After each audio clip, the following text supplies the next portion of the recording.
Pekerjaan yang menurut kita membosankan, memuakkan, menjemukan, pergi pagi pulang petang, itu adalah pekerjaan yang sangat dirindukan dan diinginkan oleh pelamar yang tidak lulus-lulus. Betul? Tapi karena kita sudah lulus, sudah kerja, dapat gaji, kita menyepelekan pekerjaan itu. Kalau mau tahu nikmatnya punya pekerjaan, coba adakan podcast wawancara dengan orang yang pernah memasukkan lamaran ke PT Komatsu, tidak diterima 10 kali ngelamar, nggak diterima. Coba tanya dia, bagaimana perasaan kamu seandainya kamu lulus jadi pegawai di PT Komatsu? Itulah yang kurindu-rindukan. Dan itulah yang diinginkan oleh calon mertuaku yang menolakku karena aku nggak lulus. Rumah yang menurut kita kecil, disepelekan orang, tidak ada indah-indahnya, itu adalah rumah yang sangat dirindukan oleh orang kontraktor. Maksudnya yang kontrak terus belum punya rumah. Istri yang menurut kamu menjemukan, membosankan, nggak ada cantik-cantiknya, itu adalah istri yang dirindukan, diinginkan oleh jomblo yang belum ketemu jodoh. Jadi kita ini mesti banyak-banyak bersyukur. Coba ambil foto-foto yang lama. Kalau masih punya gambar foto waktu masih ngelamar kerja, belum dapat kerjaan, saya sampai sekarang di laptop saya masih saya simpan satu folder surat lamaran kerja. Berapa lamarannya Ustaz? 17 lamaran. Kapan itu Ustaz? Waktu saya baru pulang dari Maroko tahun 2007. Saya buat 17 lamaran, ibarat masang mata kail pancing. 17 pancing saya pasang. Setelah dipasang, pasang, tarik pancing yang satu, hilang umpannya. Tarik satu lagi, hilang mata kailnya. Tarik satu lagi, putus benangnya. Yang lain sama-sama bambunya hilang. Satu pun gak ada.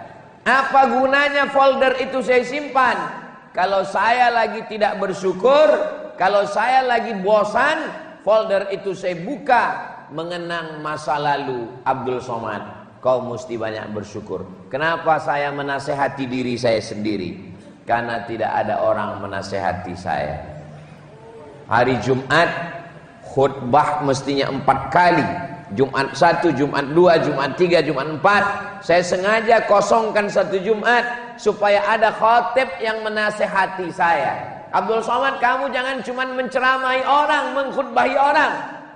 Maka saya mesti dengar khutbah. Saya datang ke masjid, di sop belakang, di tepi, di pinggir untuk mendengar khutbah. Apa kata pengurus masjid? Sebenarnya khatib kita pada hari ini adalah Ustadz Fulan, tapi kami melihat ada hadir Ustadz Abdul Somad. Kita minta dia menyampaikan khutbah. Jadi pandai-pandailah menasehati diri sendiri, pandai-pandai bersyukur kepada Allah. Bagaimana bersyukur segala nikmat yang diberikan Allah ini. Mudah-mudahan adik-adik semuanya termasuk insan yang pandai bersyukur, insyaallah. Amin ya rabbal alamin. Bersyukur dengan lidah, subhanallah walhamdulillah wala ilaha illallah wallahu akbar. Bersyukur dengan hati, aku bersyukur sudah dapat kerjaan, aku bersyukur sudah punya seragam. Seragam ini bagi sebagian orang menjemukan, memuakkan, membosankan. Inilah seragam yang ditunggu-tunggu, dinanti-nanti, dirindukan oleh calon insinyur yang sekarang semester 7 di Institut Teknologi Bandung. Komatsu. Saya baru dapat jadwal ini tadi dikasih oleh Ustaz Andrew. Jadwal pertama kedatangan safari Kalimantan Timur, Kalimantan Utara, 2 provinsi ini. Ini tausiah pertama di PT Komatsu. Memang beberapa hari ini sudah ada tanda-tandanya saya akan kemari. Tandanya mana? Anak saya 2 hari ini main traktor terus. Saya heran. Tadi saya baru nyambung. Pas ngomong dengan Pak Direktur, pas lagi makan Ustaz Abdul Somad, diputarkan videonya, saya lihat. Oh, ini yang dimainkan anak saya 2 hari. Jadi rupanya Allah sudah kirimkan signal-signal, ada tanda-tanda, ada supaya kita punya persiapan. Jadi sebelum datang Kokomatsu, Allah kirim tanda-tanda. Adik-adik juga nanti ketika akan ada berjodoh juga gitu, ada tanda-tandanya. Ustadz, apa tandanya kalau dia itu jodoh kita? Saya dulu juga gitu nanya ke tetangga, Pak, apa tandanya kalau dia jodoh kita? Kalau dia jodohmu, tandanya hatimu bergetar. Terus saya lama menung. Kenapa? Karena setiap ketemu perempuan bergetar. Mati pun begitu juga ada tanda-tandanya. Mudah-mudahan kita bisa merenung sejenak, membaca tanda-tanda signal yang halus itu, supaya kita semuanya menjadi orang bersyukur dan mati dalam keadaan husnul khatimah. Qalilan ma tashkurun, sedikit orang yang bisa bersyukur. Wa qalilun min ibadiyas syakur, sedikit sekali hambaku yang pandai bersyukur. Kebanyakan manusia ini kurang. Nanti kalau sudah tamat sekolah, mudah-mudahan bisa kuliah. Setelah kuliah tidak pernah bersyukur. Kenapa? Dia ngelihat orang kerja. Nanti setelah tamat kuliah mudah-mudahan dapat kerja.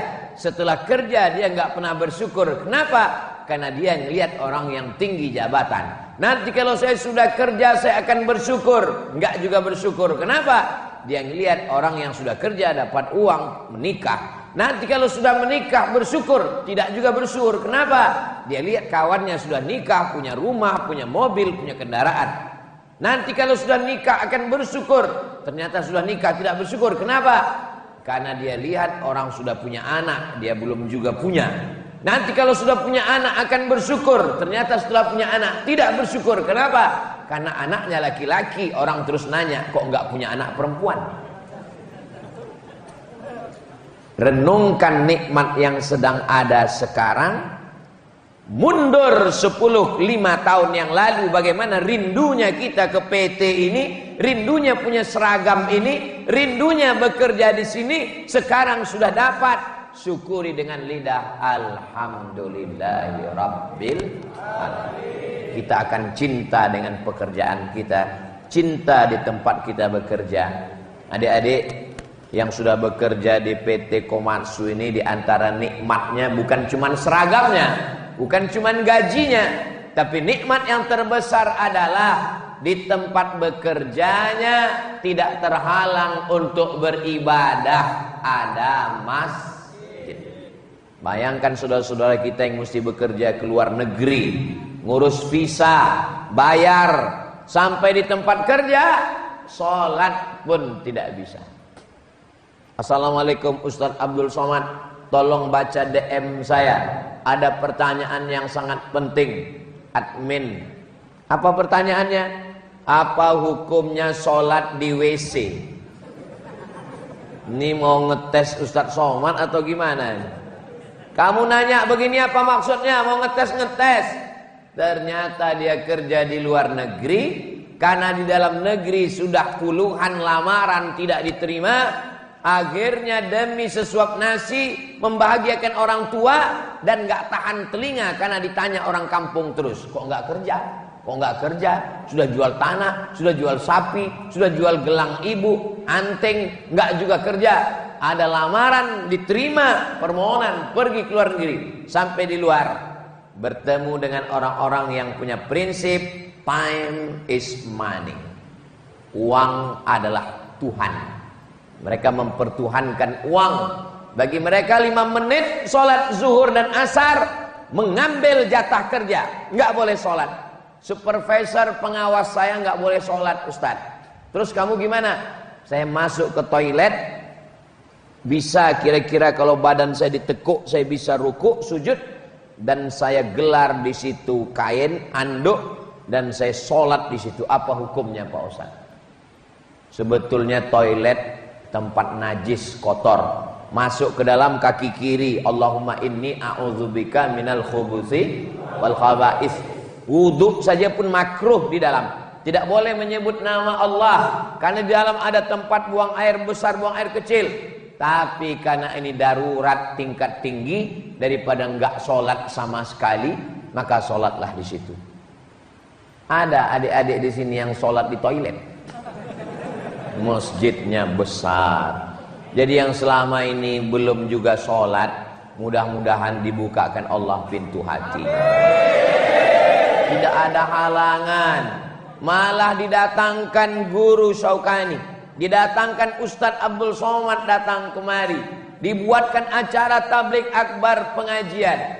Ini nikmat besar, disyukuri dengan lisan alhamdulillah wa syukru lillah wala haula wala quwata illa billah.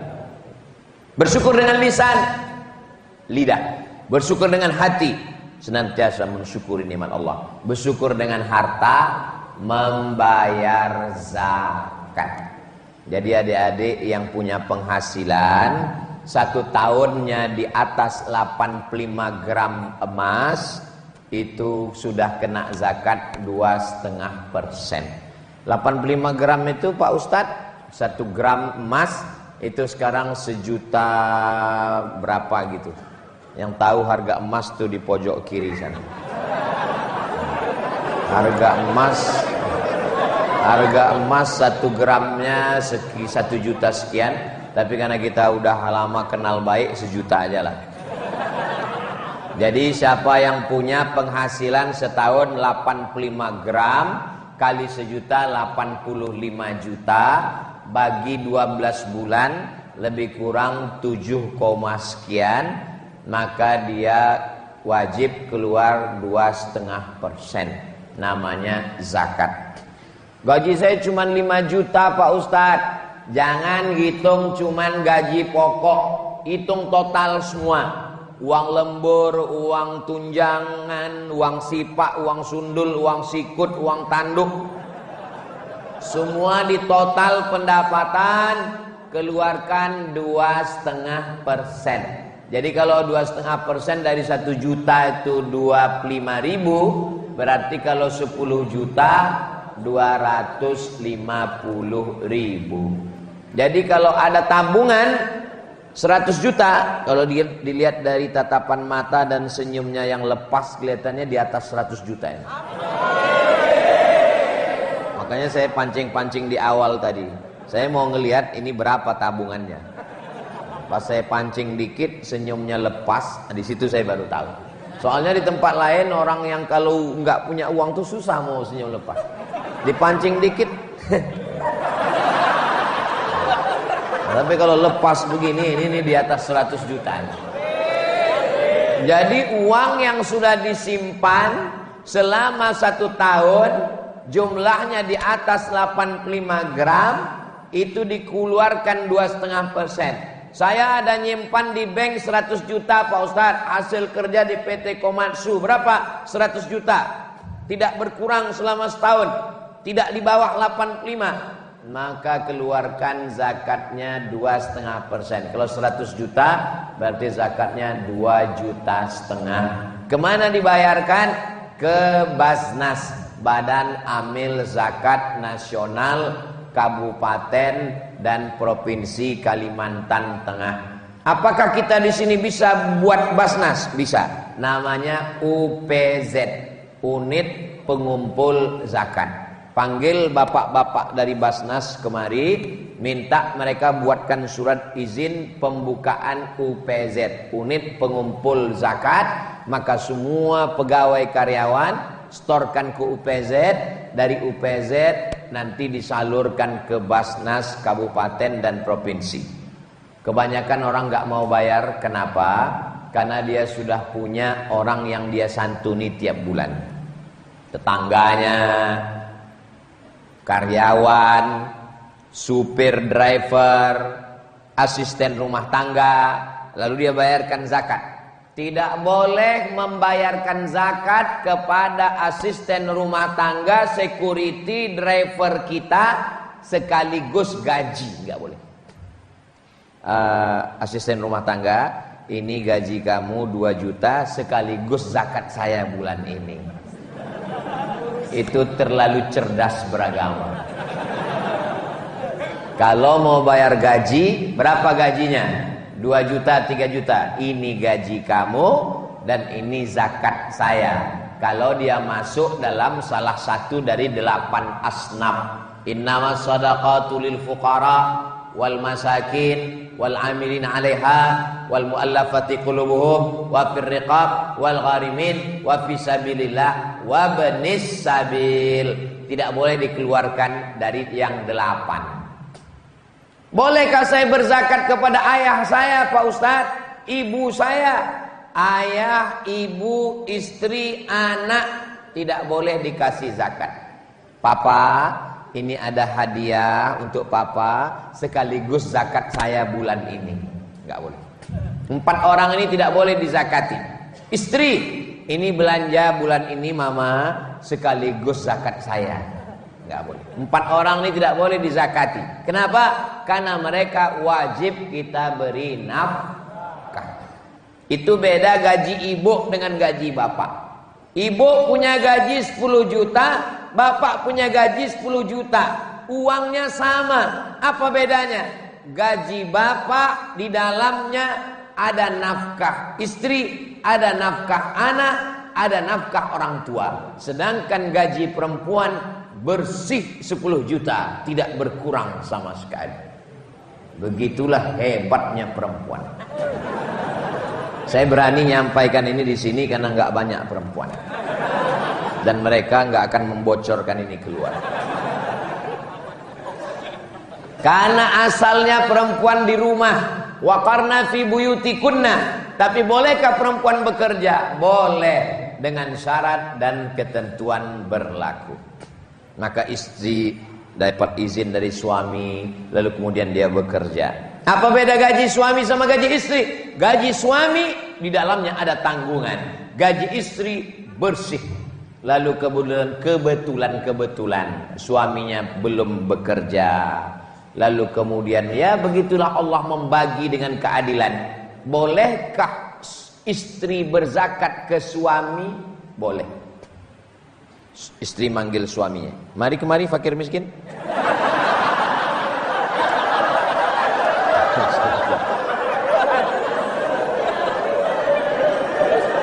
Suami tidak boleh berzakat ke istri karena istri wajib dinafkahi. Tapi istri boleh berzakat ke suami karena suami tidak termasuk yang dinafkahi oleh istri. Maka istrinya mengatakan, "Papa, gaji saya 10 juta, tabungan saya ada 100, maka saya serahkan zakat ke kamu karena kamu termasuk 1 dari 8 asnaf." Apa kata istrinya? Jangankan zakat, jangankan gaji, semua tabungan yang 100 juta itu milikmu yang. Kesalahanku dalam hidup ini cuma 1. Apa? Mencintaimu. Jangankan gaji, jangankan tabungan, nyawa ku serahkan. Tapi kalau kau macam-macam. Nah, bersyukur dengan Allah sudah komplit. Lisannya bersyukur. Jangan ngomong macam-macam. Ini begini, begini, ngamuk. Memangnya ngamuk menyelesaikan masalah? Ting, ting, ting, ting, ting, ting, ting, ting. Kepada seluruh penumpang. Itu jantung kita udah nggak normal dah. Ini pasti delay. Tadi Ustadz waktu di airport delay ada ngamuk-ngamuk? Enggak. Ada keluar kata-kata kasar dari mulut Ustadz? Enggak. Ada keluar kebun binatang dari lisan Ustadz? Enggak. Kenapa Ustadz enggak ngamuk? Udah biasa. Malah kalau tepat waktu saya malah nanya, loh kok tepat waktu? Kok kita nggak delay ya? Ustadz jangan ngomong gitu Ustadz. Nanti kalau Ustadz diembargo sama maskapai penerbangan, Ustadz mau naik apa? Saya kan nggak nyebut maskapai penerbangannya. Menjaga kode etik jurnalistik. Marah-marah tidak menyelesaikan masalah. Ibu kerja pulang, suaminya marah-marah. Ibu jangan balas marah. Kalau dia marah, ibu marah, pecah perang dunia ketiga. Ibu nyanyi aja, abang jangan marah-marah, nanti abang cepat mati.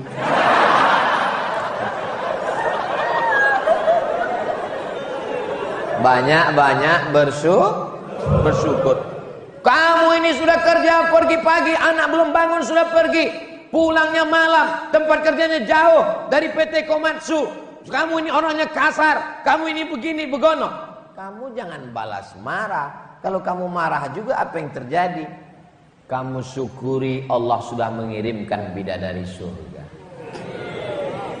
Itu yang dikirimkan Allah kepada kamu itu adalah bidadari surga. Tinggal rayu saja dia.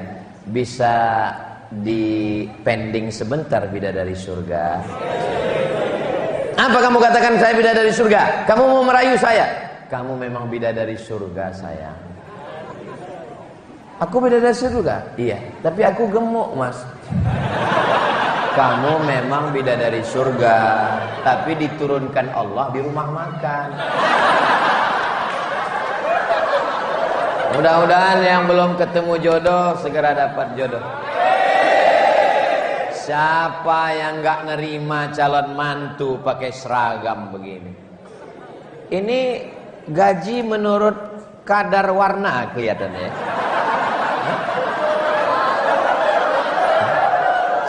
Semakin biru itu semakin banyak mungkin ya. Ini saya baru nebak aja. Demi Allah saya nggak tahu. Ini hanya husnuzon aja. Apakah banyaknya uang membuat orang bahagia? Uang tidak bisa membuat orang bahagia, tapi tanpa uang orang sulit untuk bahagia. Kalaulah uang bisa buat orang bahagia, maka orang yang berada di tempat tidur seharga 1 miliar pasti dia bahagia. Orang-orang kaya, konglomerat, pejabat pergi ke mall, dia perintahkan stafnya cari tempat tidur spring bed yang paling mahal. Ini ketemu bos, berapa harganya? 1,2 M. Bawa pulang. Sampai di tempat tidur jam 2 nggak bisa tidur. Sementara yang nggak ada punya tempat tidur, yang tulang belakangnya nggak lurus, bisa tertidur. Kapan? Waktu khotib khutbah Jumat.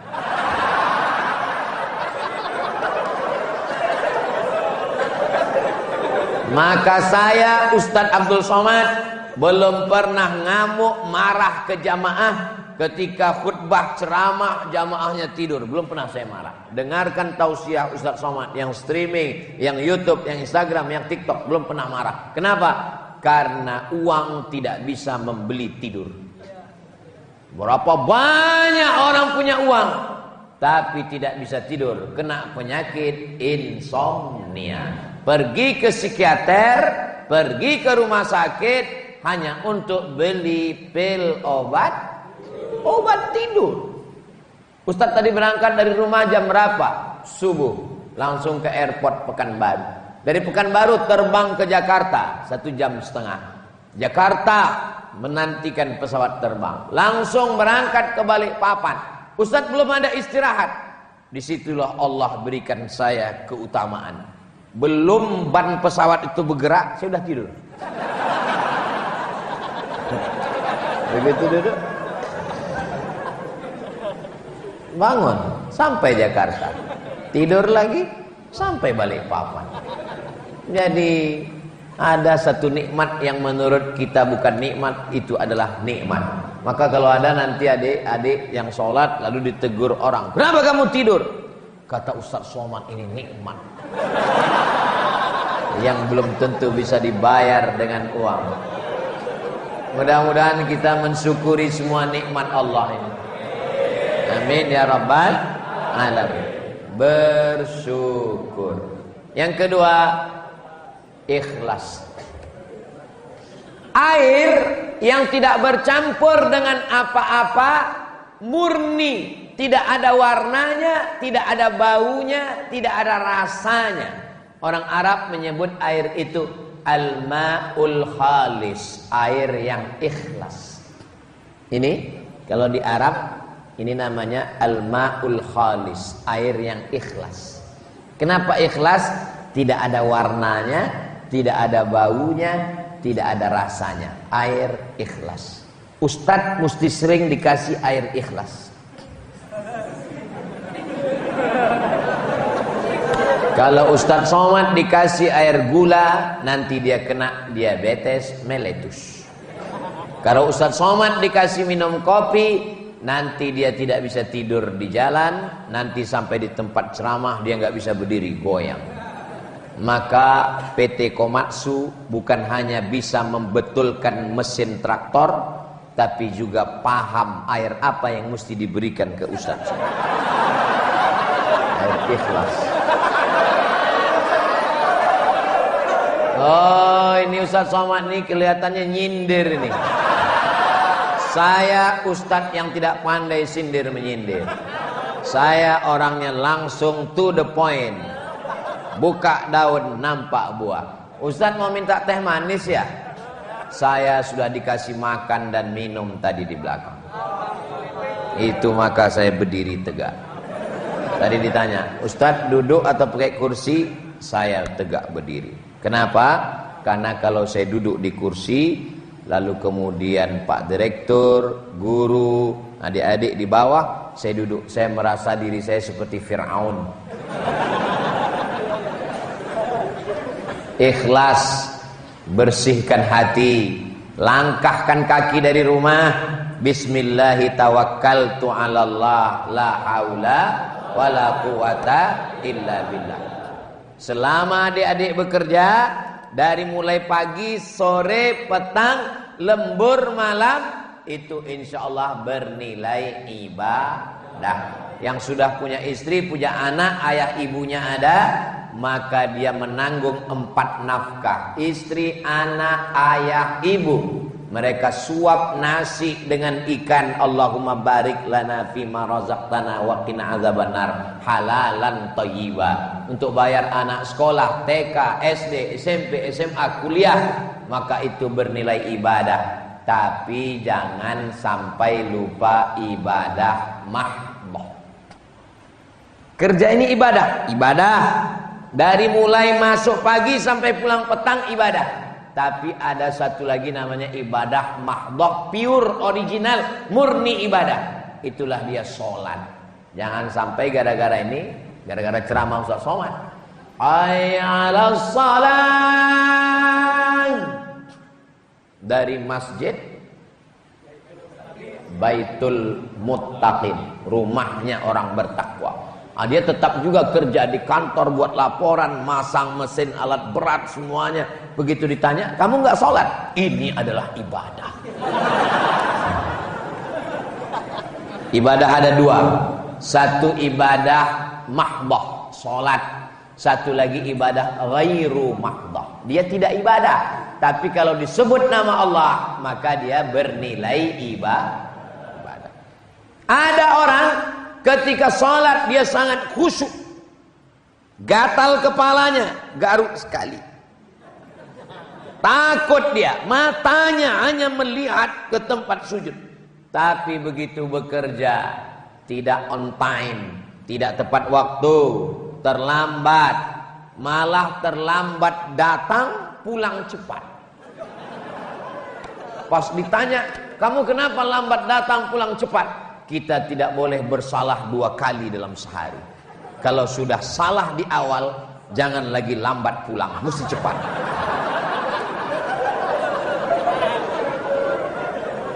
Padahal dia dibayar, padahal dia digaji, maka uang yang dia ambil bukan duit yang halal, disuapkan duit haram kepada anak, anak yang tidak berdosa makan haram. Bapak Ibu hafal semua ayatnya. Nasiyatin kadzibatin khati'ah. Nasiyatin ubun bagian depan, kadzibatin pembohong, khati'ah pelaku dosa, yang berdosakan tangan, yang berdosakan lisan, yang berdosakan kaki, yang berdosakan mata. Kenapa ubun yang berdosa? Karena ketika kita makan dari duit haram, sepiring nasi berubah menjadi setetes darah. Setetes darah dari jantung naik ke otak, maka isi otak menjadi haram, jahat. Dari mana otak dapat darah? Dari jantung. Dari mana jantung dapat darah? Dari makanan. Semua kejahatan berawal dari makan haram. Jangan makan haram. Betul Pak Ustaz. Saya punya teman kawan, ngobrol dengan dia 5 menit. Menit pertama aja yang halal. Masuk menit kedua, menit ketiga ngomongnya kok haram terus ya. Matanya kok ngelihat haram terus ya. Itu salah satu sebabnya kalau diurut mundur ke belakang. Mata bisa melihat dari mana? Karena diperintahkan otak. Otak memerintahkan mata, lihat haram. Otak memerintahkan lisan, ngomong haram. Otak memerintahkan kaki, langkah haram. Otak memerintahkan lidah, ngomong haram.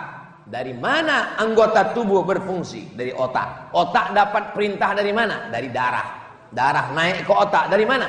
Dari jantung. Jantung menyemburkan darah. Jantung dapat darah dari mana? Dari makanan. Sepiring nasi yang kita kunyah itu akan berubah menjadi setetes darah. Jangan kasih anak istri uang haram. Yang jadi masalah, uang haram sama uang halal warnanya sama. Sama-sama merah, dan Bung Karno dengan Bung Hatta tersenyum di sana. Ternyata uang ini sesuai dengan jumlahnya. Kalau dia uang paling besar di Indonesia 100.000, itu proklamator tersenyum. Tapi kalau uang 1.000 itu bawa golok Patimura. Begitu hebatnya Bank Indonesia itu menempatkan. Luar biasa. Perhatikan nanti pulang dari sini. Ambil uang 1.000, ambil 100.000, foto, update status nanti malam. Mau uang berapapun, kalau sampai duit yang haram, maka kotor. Yang bersih, murni, tidak ada rasa, tidak ada bau, tidak ada warna. Dia adalah ikhlas. Mudah-mudahan kita termasuk yang ikhlas karena Allah. Bapaknya, suaminya bekerja ikhlas, istrinya menjaga anak-anak di rumah berusaha dengan ikhlas, bekerja ikhlas karena Allah. Apakah dengan bekerja ikhlas karena Allah lalu tidak mementingkan prestasi, jabatan, gaji? Itu sama seperti orang yang kuliah di universitas. Kamu belajar di sini karena Allah. Saya belajar karena Allah. Kalau memang betul belajar karena Allah, nggak usah ngurus transkrip nilai. Kalau memang betul belajar karena Allah, nggak usah ngurus ijazah S1, S2, S3. Maka kata guru-guru kami di Al-Azhar Mesir, keikhlasan tidak merusak mengurus ijazah. Karena kita disuruh dapat dua-duanya. Rabbana atina fid dunya hasanah wa fil akhirati hasanah wa qina azabannar. Jadi bekerja, berseragam, ngurus pangkat, berprestasi, itu tidak merusak keikhlasan. Saya tidak mau ceramah saya ini dibalik. Besok tiba-tiba ada orang datang bekerja di PT Komatsu, tidak rapi, tidak ngurus seragam, tidak ngurus pangkat, tidak berprestasi. Pas dievaluasi, kenapa kamu begini? Yang penting ikhlas. Dua kesalahannya. Yang pertama, tidak mengikuti aturan perusahaan. Yang kedua, mengkambing hitamkan Tuhan dengan kemalasan. Banyak orang sekarang malas, nggak mau berusaha, tapi giliran dia dievaluasi, dia mengkambing hitamkan Tuhan. Seorang suami yang tidak mau bekerja, yang malas-malasan, ditanya sama istrinya, kenapa kamu nggak bekerja? Kenapa kamu tidak berusaha? Kenapa kamu tidak berkarir? Ini sudah takdir Allah. Ini bukan ahlus sunnah wal jamaah. Ahlus sunnah wal jamaah itu bedanya dengan Jabriyah. Dia ada al-kasbu wal ikhtiar. Ada usaha, sekolah sesuai dengan jurusan. Saya yakin dan percaya adik-adik ini dulu pasti sekolahnya itu dari kecil sudah kelihatan jurusan. Coba sekolahkan anak-anak kita sesuai dengan jurusan, pasti insya Allah dia berprestasi. Ustaz, anak saya ini kemana-mana bawa martil, masukkan ke fakultas hukum, berarti dia mau jadi hakim. Kalau nggak lulus hakim, tukang. Anak saya kemana-mana itu bawa jarum suntik, fakultas kedokteran. Anak saya kemana-mana main traktor alat berat, komatsu. Apapun bakatnya, dimanapun bekerja, itu dipakai untuk menolong agama Allah. Ini banyak yang salah orang tua sekarang. Setiap saya ceramah di perusahaan-perusahaan, saya ceramah di ikatan pengacara, saya ceramah di ikatan dokter, saya ceramah di PT perusahaan, berbagai macam bidang. Ustaz, gimana cara ke Mesir? Kenapa nanya ke Mesir?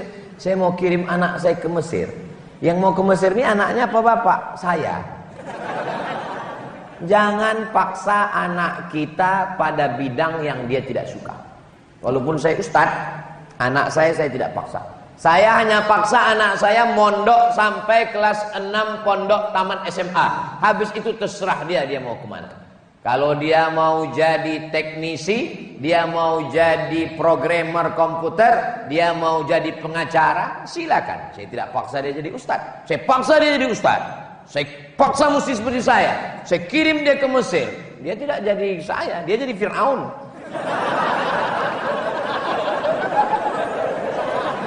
Jadi pegawai PT Komatsu dengan tulus ikhlas bekerja, kasih anak istri makan halal, bayar zakat, bisa menolong agama Allah. Allahu Akbar. Dengan apapun, kalau engkau sudah dipakai Allah, maka jangan cari peluang yang lain. Jadi jangan menyangka kalau menolong agama Allah itu hanya Ustadz Somad. Menolong agama Allah dengan guru, dengan Al-Quran. Guru diberikan Allah dengan suaranya dan hafalannya yang kuat. Itu ayat Quran yang beliau baca tadi pakai qiraat Warsh. Tak sama dengan qiraat yang kita baca, qiraat Hafs an Asim. Bisa beliau hafal tidak melihat Quran, ingat qiraat Warsh dengan Hafs. Ingatan kuat, suara bagus. Kamu suara bagus? Bagus Pak Ustadz. Hafalan?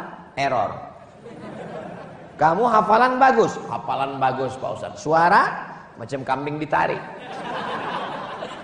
Tidak ada manusia yang lahir tanpa bakat. Suara tak bagus, hafalan tak bagus, mungkin dalam bidang lain dia bagus. Allah itu maha adil.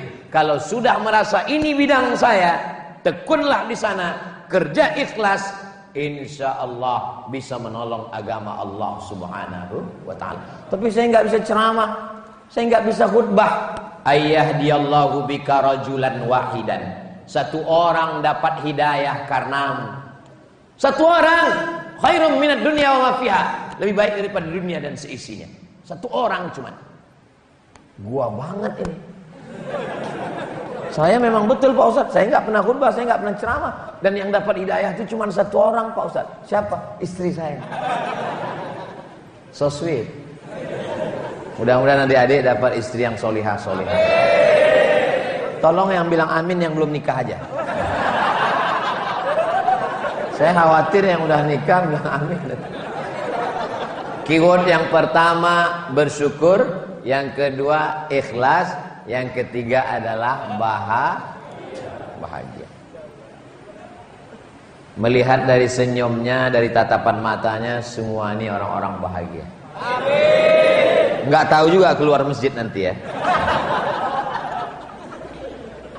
Syarat bahagia kata Nabi 3. Yang pertama, qalban syakira, hatinya bersyukur. Yang kedua, lisanan zakira, lisannya berzikir. Alhamdulillah, alhamdulillah. Yang ketiga, zaujatan salihah, istri yang salihah. Kalau dapat tiga-tiga ini, kita bahagia.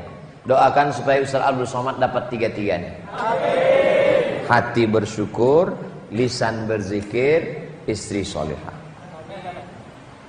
Hati saya selalu bersyukur kepada Allah. Saya selalu bersyukur kepada Allah atas nikmat apapun. Teman saya sama-sama satu angkatan ke UIN, sama-sama daftar, meninggal. Satu kelas, sama-sama sarapan pagi, meninggal. Adik kelas saya meninggal. Kami dari Sumatera Utara bertiga. Atasan Ustadz Tengku Zulkarnain di atas saya. Yang bawah Ustadz Mahir Tuailibi. Saya tinggal di tengah. Ustadz Mahir meninggal, Ustadz Tengku meninggal. Engkau masih beri aku nafas ya Allah. Engkau masih kasih aku hidup. Aku bersyukur kepada Engkau. Saya tidak pernah mengutuk nasib. Mengapa begini? Mengapa begini? Saya syukuri. Doakan supaya saya tetap bisa bersyukur kepada Allah. Yang kedua, lisanan zakira.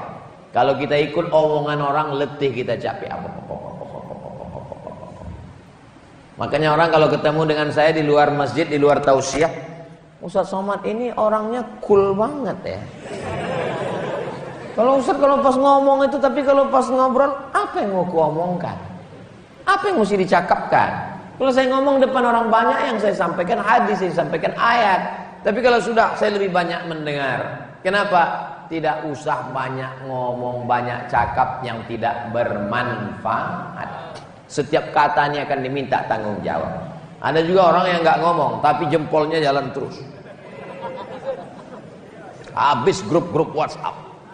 Serang. Maksudnya bukan hanya sekedar lisan, tapi juga tangan. Hatinya bersyukur, lisannya berzikir, dapat bidadari surga yang selalu menenangkan hati. Mudah-mudahan kita semua selalu diberikan Allah kebahagiaan, insyaallah. Bahagia tidak bisa dibayar dengan uang. Man as'adun nas? Siapa orang yang paling bahagia? Dijawab, man as'adan nas. Yang paling bahagia adalah orang yang bisa membahagiakan orang lain. Itulah orang yang paling bahagia. Tadi saya dari Pekanbaru pakai baju putih, pakai sorban, siap sudah.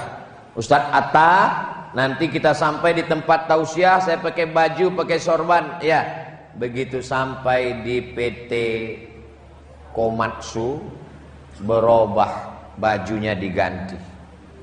Ini baju dari Komatsu. Sorbannya pun diganti juga. Oh, ada logonya, Reman.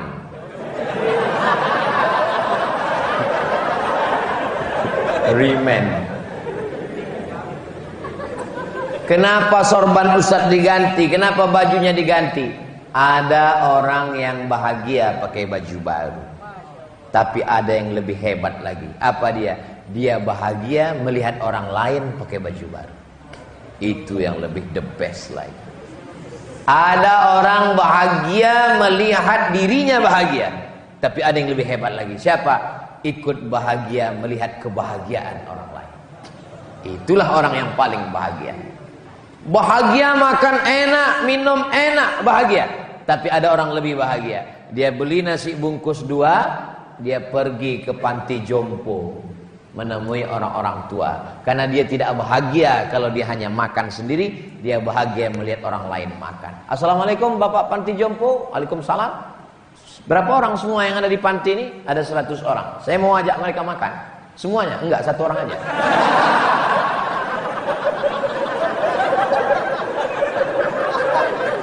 Saya mau makan dengan dia. Melihat kerut tangannya, uratnya keluar. Kita sedang melihat diri kita 30 tahun yang akan datang. Ini adik-adik yang sekarang umurnya 27. Saya, ya sebaya lah dengan saya 27, 28. Adik-adik pergi ke panti jompo, bawa nasi bungkus, hari Ahad, hari libur, pergi ke mall, bagus. Pergi ke pinggir laut, mantap. Pergi ke danau, cantik. Tapi pergi ke panti jompo, melihat dia menggeletar, menyuap Anakmu mana Pak? Saya tidak punya anak. Istrimu sudah meninggal duluan. Kenapa Bapak di sini? Saya sebatang kara. Melihat dia menyuap nasinya, menetes air matanya, menetes pula air mata kita. Itulah kebahagiaan yang tak bisa diungkapkan dengan kata-kata, karena bahagia adalah rasa. Kalau rasa mau diceritakan dengan kata, kata terlalu miskin untuk mewakili rasa. Andai kuungkapkan rasaku hari ini, bagaimana rasanya dapat baju dan sorban dari Komatsu, pastilah kata-kata itu berdusta dan belum tentu bisa mewakili rasa. Andai pun kupaksakan untuk mewakili rasa, rasaku belum tentu rasamu. Maka tidak usah dirangkai kata-kata, jangan merasa bisa mengungkapkan rasa, cukuplah dengan rasakan saja kebahagiaan dengan berbagi kepada orang lain. Insya Allah tiga-tiganya kita dapat. Kita menjadi orang yang bersyukur, kerja ikhlas dan bahagia. Tadi saya mulai jam 6:30, sekarang sudah jam 7:30. Walaupun saya nggak ngelihat jam, itu saya terasa sudah kesemutannya 1 jam. Sudah 1 jam saya berdiri. Inilah tausiah yang paling komplit. Sholat maghribnya dapat, sholat isyaknya dapat. Dari maghrib ke isyaknya ngaji. Adik-adik semuanya jangan lupa, jangan sampai tinggalkan sholat. Sesulit apapun sholat, sholat, sholat. Karena kalau kita mati yang kita bawa cuma sholat. Istri tinggal. Ada ibu yang mau ikut suami mati? Gak usah dijawab Bu, gak usah. Gak ada. Inna awwala ma yuhasabu bihil abdu yaumal qiyamah sholat. Sholat. Tidak ada yang bisa tawar-menawar sholat. Tidak ada halangan di PT Komatsu untuk tidak sholat. Tempat wuduknya, tempat sholatnya, cantik indah tamannya. Datang sholat. Sebesar apa, seberat apa ujianmu, Allah maha besar. Angkat 2 tangan. Allahu Akbar. Seberat apa tanggungan hidupmu, Allahu Akbar. Bahagiakan orang tua. Kalau mau bahagia, bahagiakan orang tua. Gajian, dapat uang, belikan kain, belikan mukena, belikan Quran yang besar. Saya cari ke pasar Quran yang paling besar, saya belikan rehal tempat Quran. Saya pulang ke rumah, Mak, ini Quran. Dibukanya Quran, senang sekali dia. Selama ini kalau aku baca Quran, titik banyak hilang. Sekarang, oh senang sekali aku Quran. Belikan sajadah, tegak dia di atas sajadah itu, lembut sekali sajadah yang kau belikan ini. Ya Allah, kata dia. Sholat dia di situ, menetes air matanya. Doamu mungkin tak makbul, tapi doa dia mengetuk pintu langit. Saya belikan sajadah, saya belikan rehal, saya belikan Quran. Setelah dia meninggal 2019, saya pulang ke rumah tempat dia sholat dulu. Saya bentang sajadah itu, saya gelar sajadah di tempat itu, sajadahnya masih ada. Saya letakkan di situ rehalnya, saya baca Quran, saya baca Yasin, mengobati keringnya hati karena rindu. Ternyata saya dulu tidak tahu, tak pernah terpikir di kepala saya untuk apa ini saya buat. Ternyata setelah dibuat, baru tahu sekarang, mengobati kerinduan adalah dengan membaca Quran yang dulu dia baca. Mengobati kerinduan adalah memeluk mukena yang dulu sempat dibelikan. Ini rumah saya, ini rumah ibu saya. Setiap saya pulang tausiah, tidak pernah sekalipun saya lewat tanpa mampir membawakan makanan. Sate, martabak, nasi goreng. Masalah dia makan tidak makan itu bukan urusan. Yang penting singgah. Assalamualaikum Mak. Waalaikumsalam. Ini kenapa lah kau belikan, aku udah tidur ngantuk. Gak aku makan ini katanya. Bukan masalah dia makan atau tidak makan, yang penting kita sudah memberikan. Setiap makan enak yang pertama diingat adalah orang tua. Sampai suatu ketika saya makan ikan bakar, enak sekali ini ikan bakar. Sampai tertulis di situ, ikan bakar tidak bertulang. Pas saya buka, ada juga tulangnya. Enak sekali ikannya, enak, gurih, crispy. Saya angkat tangan mau pesan, Mas, bungkus 1 lagi. Maksudnya untuk almarhumah. Baru saya ingat, rupanya dia sudah meninggal. Kalau kita sering berpesan, maka kita, kalau udah meninggal apa yang bisa kita lakukan? Ibu kami sudah meninggal Pak Ustadz. Pulang dari tempat kerja dapat gaji, beli minyak 1 kilo, gula 1 kilo, beras 10, nggak sanggup 10, 5 kilo, roti gabin 1, sarden 2, susu saset, teh kopi bungkus, bawa. Sejak meninggal almarhumah sampai sekarang, saya tetap memaketkan 300 paket sampai sekarang. Sebagiannya duit saya, sebagiannya dari jamaah. Ustadz pakai duit Ustadz? Iya. Dari mana Ustadz punya duit? Ustadz memangnya orang kaya? Enggak kaya. Tapi semua yang diupload di video itu dibagikan melalui channel Ustadz Abdul Somad Official. Subscribe, like, share, and comment. Allahu Akbar. Allahu Akbar.